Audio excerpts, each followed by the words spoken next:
So Deadpool and Wolverine mutant era को start करेगा हमारी एमसीयू के जर्नी में। एवेंजर्स इन्फिनिटी वॉर या एंड गेम जितना इम्पैक्टफुल था पूरे एमसीयू में, डेडपुल एंड वुल्वरीन उतनी ही इम्पोर्टेंट होगी एमसीयू के फ्यूचर के लिए। अब ये दोनों चीज केविन फाइगी ने खुद कंफर्म किया है। बट इसके बाद भी अगर आपके मन में डाउट्स रह जाते हैं तो इस वीडियो से आपके सारे डाउट्स क्लियर हो जाएंगे, क्योंकि आज हम लोग डिस्कस करने वाले हैं टॉप 10 ऐसे कॉन्सेप्ट्स के बारे में जो डेडपुल एंड वुल्वरीन को एक इम्पोर्टेंट मूवी बनाती है। इस मूवी का मल्टीवर्सल कॉन्सेप्ट, इस मूवी में टीवीए का अपीयर होना एंड अनप्रेडिक्टेबिलिटी को हम डिटेल में डिस्कस करेंगे। तो बिना देर किए चलिए शुरू करते हैं। Number 10, chemistry between Deadpool and Wolverine. Somehow Deadpool and Wolverine एक मल्टीवर्सल मूवी ना होती, बट फिर भी ह्यू जैकमैन का लोगन हमें दिखता, तब भी इस मूवी की इतनी ही हाइप रहती। ये डुओ कॉमिक में लिटरली ऑसम से भी ऑसम है, जिसका लाइव एडेप्शन फैंस क्यों नहीं चाहेगा। बट ये मूवी इस टॉपिक पे अपने लिमिट को पुश करता है। इन दोनों का point of view totally different है अपने अपने लाइफ को लेके, तो इनके बीच जब भी इंटरेक्शन होगा वो बहुत ज्यादा डिफरेंट होगी, जिसका एक छोटा सा झलक हमें मिला है इन ट्रेलर्स में। डेडपुल एंड वुल्वरीन जब भी आपस में लड़ेंगे या फिर सिर्फ स्क्रीन शेयर करेंगे, तब हर एक पॉइंट पे हम उनके बीच में बैंटर को फील कर सकते हैं। Number 9, Wolverine versus Hulk. तो रायन रेनॉल्ड्स की मूवी है, मल्टीवर्सल कॉन्सेप्ट है एंड ह्यू जैकमैन का लोगन रिटर्न कर चुका है, जो कि एक पॉइंट पे सबको इम्पॉसिबल लगता था। और ऐसा ही एक सेम चीज है हल्क के वुल्वरीन से भिड़ना। ये जितना फैसिनेटिंग है उससे कई ज्यादा कॉम्प्लेक्स भी, एंड इसे भी लाइव एक्शन में देखना फैंस के लिए कोई ट्रीट से कम नहीं है। ट्रेलर में हम हल्क के सकार वाले बेड को देखते हैं। डेडपुल मोस्ट प्रोबेबली सकोविया के लोकेशन में है एंड इस मूवी के डायरेक्टर शॉन लिवाई ने कुछ टाइम पहले इस इमेज को शेयर करते हुए इस र्यूमर को ट्रिगर किया है। तो ये सारी चीजें कहीं न कहीं इस बैटल को लेकर ही एक टीज है। इवन कुछ र्यूमर्स के अकॉर्डिंग हल्क से भिड़ने वाला लोगन ह्यू का नहीं बल्कि केविल का लोगन होगा, जो कि इस वाले लोगन से कई ज्यादा आर-रेटेड है। Number 8, tribute to all X Men characters. तो आज के फेमस एक्समैन कैरेक्टर्स तब से हमारे बीच फेमस है जब एमसीयू ने अपनी जर्नी स्टार्ट भी नहीं किया था। बट अब टाइम आ चुका है एमसीयू में कुछ ऐसे मेजर इवेंट्स को विटनेस करने की, जिसके बाद हम हमेशा के लिए इन ओजी कैरेक्टर्स को गुड बाय बोल दे। टीवीए में ब्रांच टाइमलाइंस को डिस्ट्रॉय किया गया था, जिसके रिपरकशंस के तौर पे कुछ एक्समैन कैरेक्टर्स हमें ऑलरेडी वॉइड में दिख चुके हैं। कुछ एक्टर्स अपने रिटर्न को कंफर्म कर चुके हैं, वही कुछ कैरेक्टर्स हमें ट्रेलर में ही दिखा है। एंड नो डाउट ये मूवी कई और एक्समैन को भी फीचर करेगा। सो ये मूवी एक परफेक्ट इवेंट को ट्रिगर करेगी इन सारे ओजी कैरेक्टर्स को गुड बाय कहने के लिए। Number 7, addressing the MCU timeline. तो एमसीयू के मेजर इवेंट्स को सिर्फ एक ही कैरेक्टर ऑडियंस के पर्सपेक्टिव से देखा है, एंड वो है शी हल्क। टीवीए में पहुंचने के बाद डेडपुल भी ऐसा ही कुछ करेगा, बट फोर्थ वॉल को ब्रेक करके नहीं। उसे एमसीयू का हीरो बनने के लिए एक मिशन दिया गया है, जहाँ पे लिटरली एमसीयू के इवेंट्स को ऑल्टर किया जाएगा। बट ये जो भी चीज एमसीयू में आज तक हमें दिखा है, वो सारे इवेंट्स सीक्रेट टाइमलाइन का हिस्सा थे। तो डेडपुल को अलग अलग टाइमलाइंस में भेज के इन इवेंट्स को ऑल्टर करने की जरूरत क्या है, ये अभी भी एक मिस्ट्री है। डेडपुल न सिर्फ एमसीयू में आएगा बल्कि ऑल्टर करेगा कुछ मेजर इवेंट्स को भी।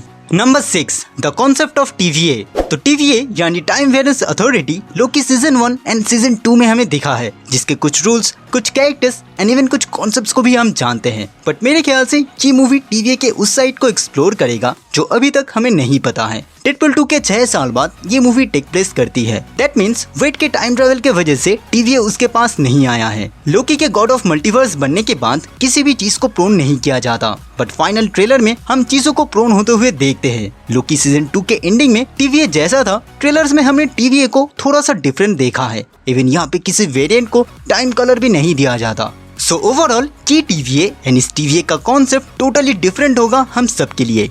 Number 5, multiversal aspect of this movie. So Deadpool and Wolverine important एक और चीज की वजह से है, जो कि है मल्टीवर्स। एमसीयू में सीक्रेट वॉर्स अनाउंस हो चुका है, इनकर्जन जैसे प्रॉब्लम्स को भी हम देख चुके हैं, एंड टीवीए या टाइमलाइंस के इश्यूज से भी हम फेमिलियर है। तो एमसीयू के मल्टीवर्स में इस पॉइंट पे आके obviously Deadpool and Wolverine push करने की कोशिश करेगी इस कॉन्सेप्ट के लिमिट को। डेडपुल कॉर्प्स, जिसमें न जाने कितने डेडपुल्स होंगे, वुल्वरीन के कई वेरिएंट्स, डिफरेंट यूनिवर्सेस का इन्वॉल्वमेंट, टाइमलाइंस का डिस्ट्रक्शन, इनकर्जन से रिलेटेड कुछ major problems, and at last but not the least एक मेजर मल्टीवर्सल थ्रेट ये मूवी डिलीवर करेगा। ओवरऑल ये एक राइड होगी पूरे मल्टीवर्स में, जिसके एंड में डेडपुल एंड वुल्वरीन एंट्री लेंगे एमसीयू में। Number 4, the first multiversal threat. तो कैंग से रिलेटेड कोई भी कंफर्म न्यूज हमारे पास नहीं है, बट ये ऑब्वियस है कि इन सब के पीछे एक मास्टरमाइंड जरूर होगा, जो एक बड़े से इवेंट के बाद ही हम सबके सामने आएगा। इस मूवी में दिखने वाली कैसेंड्रा नोवा एक प्योर इविल म्यूटेंट है जो मोस्ट प्रोबेबली स्पेगिडिफिकेशन को ट्रिगर करेगी TVA में। पिछली बार इस इवेंट के रिपरकशंस के तौर पे कई टाइमलाइंस प्रोन हुई थी जो फिर से रिलेट करता है वॉइड से। कुछ थ्योरीज के अकॉर्डिंग वॉइड असल में बैटल वर्ल्ड है जिसे कॉमिक में रूल करता था डॉक्टर डूम। तो ऐसे में डेडपुल एंड वुल्वरीन मल्टीवर्स के one of the greatest threat के तौर पे अगर डॉक्टर डूम को स्टैब्लिश करने की कोशिश करे तो इसमें कोई भी हैरानी की बात नहीं होगी। बट डूम अगर नहीं भी दिखे तो मैं इतना श्योर हूँ कि कैसेंड्रा नोवा एक लॉट ऑफ विलेन नहीं होगी इस मूवी में। Number 3, unpredictability. अब एक ऐसी मूवी जिसमें मल्टीवर्स का कॉन्सेप्ट हो, उसमें अपने आप ही इनफाइनाइट पॉसिबिलिटीज आ जाती है अपने स्टोरी को कंक्लूड करने की। कुछ ओजी एक्समैन कैरेक्टर्स, कुछ दूसरे फ्रेंचाइज के सुपर हीरोज एंड इवन कुछ मार्वल कैरेक्टर्स के भी रिटर्न होने की पॉसिबिलिटीज फैंस ने तब देखी जब डेडपुल एंड वुल्वरीन का पहला टीजर आया। इसमें मल्टीवर्स है, इसमें डेडपुल है और सबसे बड़ी बात ये रायन रेनॉल्ड्स की मूवी है। तो अगर मूवी की एंडिंग एक ऐसे पॉइंट पे हो जो लिटरली अनप्रेडिक्टेबल था तब भी हमें हैरान नहीं होना चाहिए। इवन कुछ फैंस तो ये भी मानते हैं कि बेन एफ्लेक का बैटमैन आखिरी बार फ्लैश में नहीं बल्कि इस मूवी में हमें दिखेगा। Number 2, X Men era in MCU। तो MCU के स्टार्ट हुए ऑलमोस्ट 16 साल हो चुके हैं बट अभी भी MCU का एक्समैन हमें नहीं दिखा है। मेनली इसका रीजन क्या था और फ्यूचर में MCU के अंदर एक्समैन के दिखने की चांसेस क्या है, इन दोनों कॉन्सेप्ट्स को एक्सप्लेन करेगा डेडपुल एंड वुल्वरीन। ये स्टेटमेंट खुद केविन फाइगे ने दिया है जो सच में MCU के मल्टीवर्स के साथ साथ फ्यूचर में एक्समैन सागा के लिए भी बहुत ज्यादा इम्पोर्टेंट है। रिसेंटली कैप्टन अमेरिका 4 के ट्रेलर में तियामुत को फीचर किया गया है जिससे बाद में एडमेंटियम एंड देन एक्समैन के बारे में भी हम धीरे धीरे जानना शुरू करेंगे। बट इससे पहले डेडपुल एंड वुल्वरीन इस कॉन्सेप्ट को कैसे एक्सप्लेन करता है ये देखना फैसिनेटिंग होगा। Number 1, biggest impact of this movie in MCU। Infinity war and Avengers Endgame के बराबर ये मूवी इम्पैक्टफुल रहेगा पूरे MCU के लिए। और पिछले जो भी पॉइंट्स मैंने डिस्कस किए उनसे थोड़ा बहुत आइडिया लग जाता है कि ये पॉसिबल कैसे होगा। इस मूवी में सिर्फ एक ही पोस्ट क्रेडिट सीन है और हमें पता है कि इतना ही काफी है। जैसा ट्रेलर से हम सोच रहे हैं कि मार्वल जीसस डेडपुल अगर MCU के मेजर इवेंट्स में चेंजेस लाया तब MCU वैसी नहीं रहेगी जैसा हम उसे जानते हैं। इस मूवी के बाद भी ऑब्वियसली डेडपुल एंड वुल्वरीन की कहानी हमें आगे दिखाई जाएगी जो कि कंटिन्यू होगी MCU में।